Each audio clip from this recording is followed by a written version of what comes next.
there, my name is Julia. I'm the Marketing and Promotions Assistant here at the Boulder Bookstore. Welcome back to our YouTube channel. If there's anything that anybody knows about me, is that I am a huge Stephen King fan. And I thought it was high time for me to do maybe what I'll call my Stephen King 101. This video is sort of for people who maybe have never read Stephen King before and don't know where to start. He's written many, many books over the years. This is the 50th anniversary of the publication of his first novel, Carrie.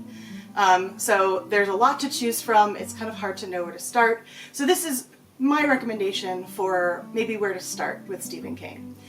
Just a few disclaimers before we get started.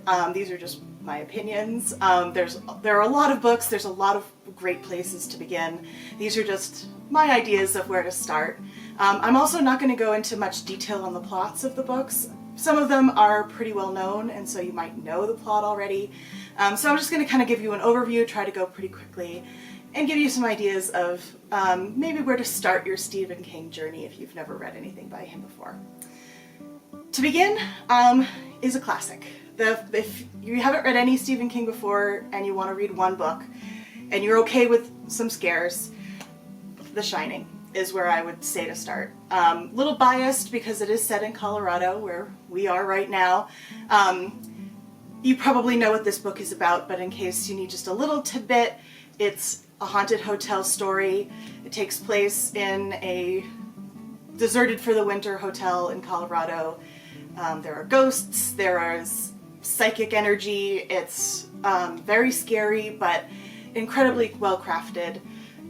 If you've seen the movie, the Kubrick movie, you kind of know the cousin of what the book is. There's a lot more going on in the book than he covered in the movie, and he kind of made a slant to the story that I don't particularly like. I know Stephen King didn't like, but the movie is great. The book is, I think, even better, and if you want a place to start and you've never read anything before, I would say The Shining is a great place. Another great place to start with Stephen King is his short stories. He's written lots and lots of short stories. I think he's an excellent short story writer.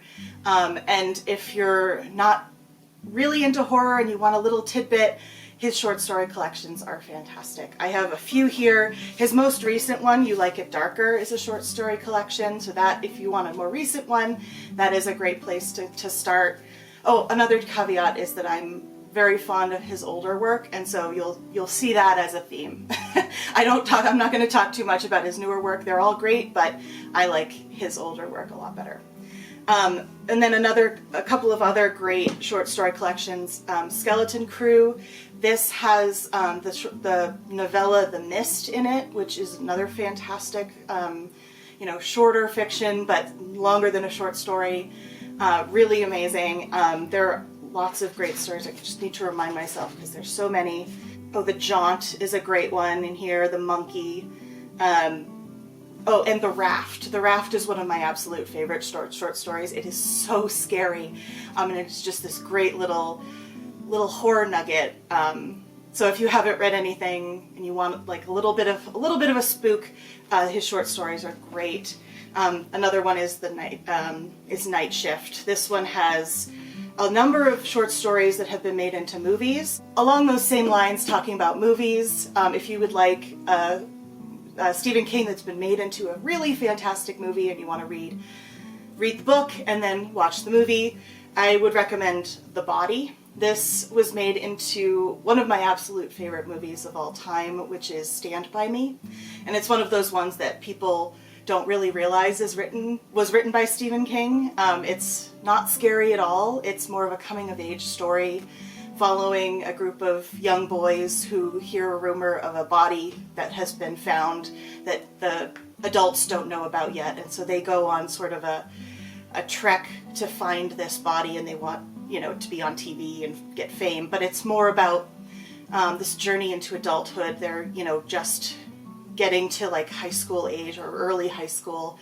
And it's about coming of age. It's about those friends that you have as a child that you never really recapture those types of friendships. It's told by one of the characters looking back on this friend that he had as a child, and It's just a really fantastic, fantastic story, made into a really great movie too. So that is, and it's also very short. So a lot of Stephen King's works are really long. This one is really short and is a really great place to start. My next recommendation is for if you really don't like horror at all and you want to read a Stephen King. For that, I would recommend 11/22/63. This is much more of maybe a thriller. There's time travel elements where the main character finds a portal that goes back in time and he's trying to stop the assassination of JFK. It's incredibly well written, it's a really interesting story, and it's definitely not a horror novel. So if you're looking for a Stephen King that's, you know, not that's not going to scare you, this is a great one to try.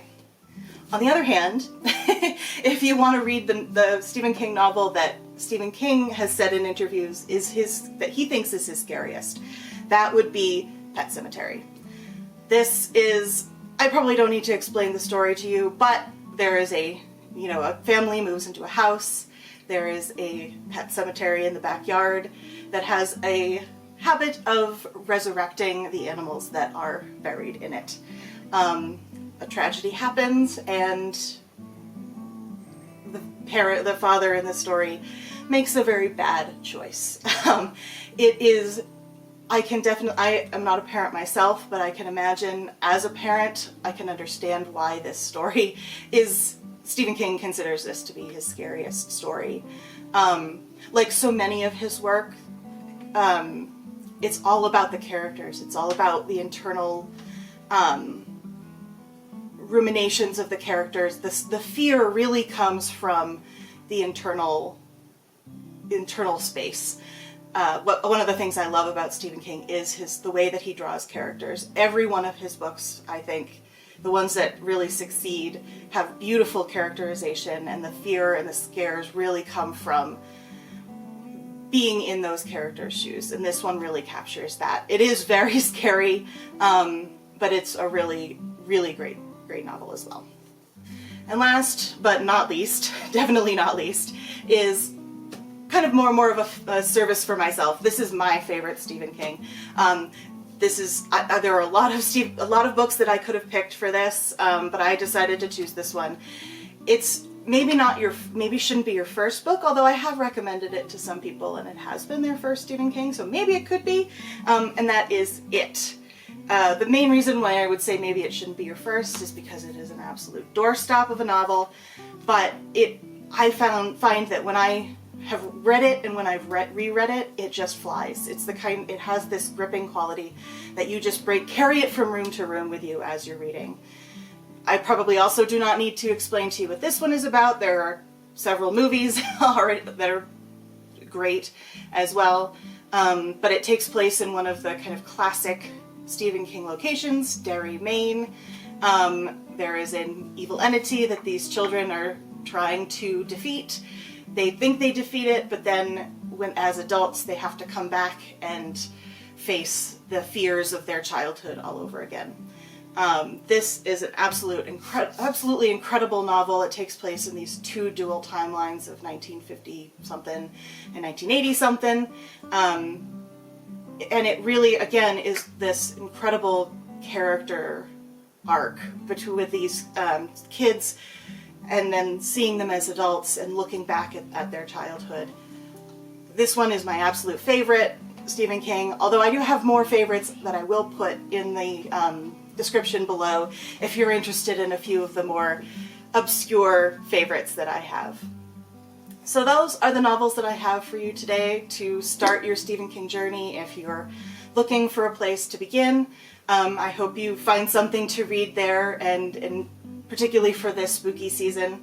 If you have another favorite, a Stephen King that you really love that I didn't talk about, go ahead and put that in the comments. I'd love to hear what other people are reading. I hope you enjoyed the video. I hope to see you next time, and if you like what we're doing here, be sure to like the video, subscribe to our channel, and I'll see you next time.